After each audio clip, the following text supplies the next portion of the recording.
Good morning, afternoon, evening.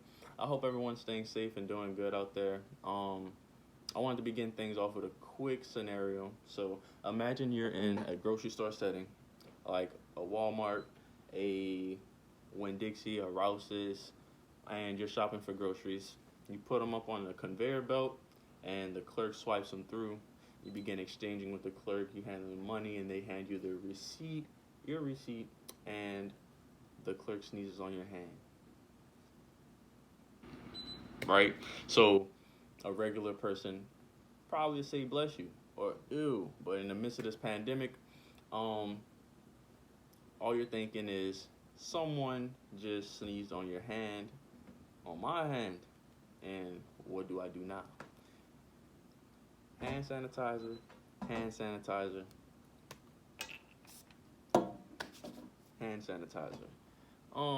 During this pandemic, hand sanitizer has become a necessity, and unfortunately, even more so scarce. And people are still needing a quick and convenient way to clean their hands throughout the day. This is why you should consider making your own antiseptic hand spray.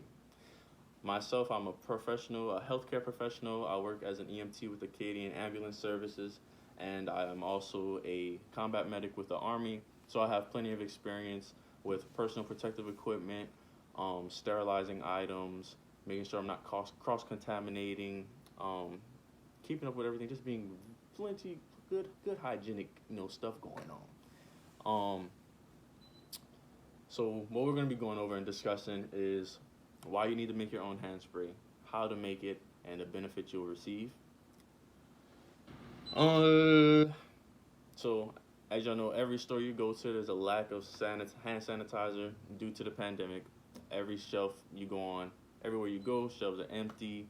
A lot of people are resorting to buying things off of Amazon websites like Amazon, eBay, things like that, and even there they're sold out. So now it's come to the point where the thing that you do need is not available. And as the pandemic goes on, it comes with many rules. A lot of things are being implemented. The social keeping your distancing, assuring your hands are clean, you're making sure you're not touching your face, which most people should already not be doing. It's really unhealthy as the viruses get in through those sources, eyes, nose, mouth, um, and most commonly, if it's not coughed or got blown right into your face, you most likely would you are most likely to contract it through touching it, something that's contaminated, and then contaminating yourself by touching your face in those areas. And that's what makes this hand sanitizer so critical and useful. It eliminates the majority of those germs. Uh, Cleaning your hands, allowing you like as you're going throughout your day to clean them, gives you the next, the little step you need, the edge you need to fight back on this virus. So how do you resolve this issue? The lack of hand sanitizer. You can create your own, right? Right. How you do that is you if you can come across a bottle of rubbing alcohol, or if you already have some in your store, or you can probably order it offline. A lot of people are buying hand sanitizer, but they're not thinking to buy rubbing alcohol necessarily. So you buy you some rubbing alcohol, 70% isopropyl or higher if you want. You don't need it higher, 70 to 60. Um, According to CDC, they recommend consumers use an alcohol-based hand sanitizer that contains at least 60% alcohol. I know 70% isopropyls will do that for you. So what you do is you'll take um, 1 part alcohol and then 1 part water along with 1 part aloe vera juices, and you have yourself an antiseptic hand spray. Now, the difference between the spray and, let's say, a regular bottle of hand sanitizer, one just has another ingredient that makes it jelly-like, um, and this one does not. And I prefer this one. It's just more quick and convenient to spray it on your hands and keep on going. Um,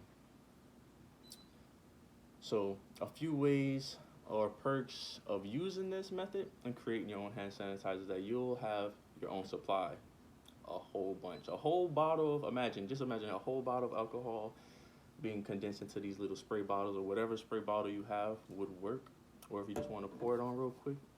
But that's a lot. You're only using one part of that alcohol along with the other ingredients. You can also add a few essential oils to make it smell nice. Bath and Body Works sell those antiseptic sprays with infused scents. But you'll have a good supply to last you quite some time. It probably throughout this whole pandemic if you plan smart.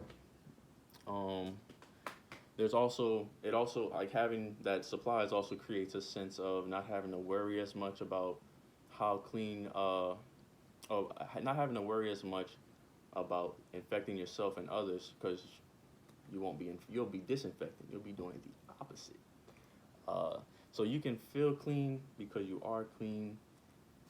um, you're having ready to go, like having these things ready to go, like I said, makes it really convenient throughout the day whenever you need it. Let's say that somebody does actually sneeze on your hand. They shouldn't be that close to you because you should be 6 feet apart. But let's say it does happen, you will have some spray to knock that out. Um, like I said, you can feel better because you're clean and you'll be more hygienic and more conscious over your health altogether. So when supplies are low, sanitizing is crucial in the fight to prevent contraction of COVID-19. It's a simple to make and the ingredients are easy to find, and it works effectively in times of need and allows you to stay protected, leaving your mind at ease. Uh, so I would like for you guys to try it out and be creative, experiment with different scents, textures. Like I said, you can add more gelatin ingredients to make it an actual like sanitizer instead of a spray. Uh, take this information that you learn and add your own spin on it and share it. Utilize it, practice it, give it to someone else who needs it. Thank you for your time. Stay safe, stay clean, wash your hands, hand sanitize. Y'all have a good one.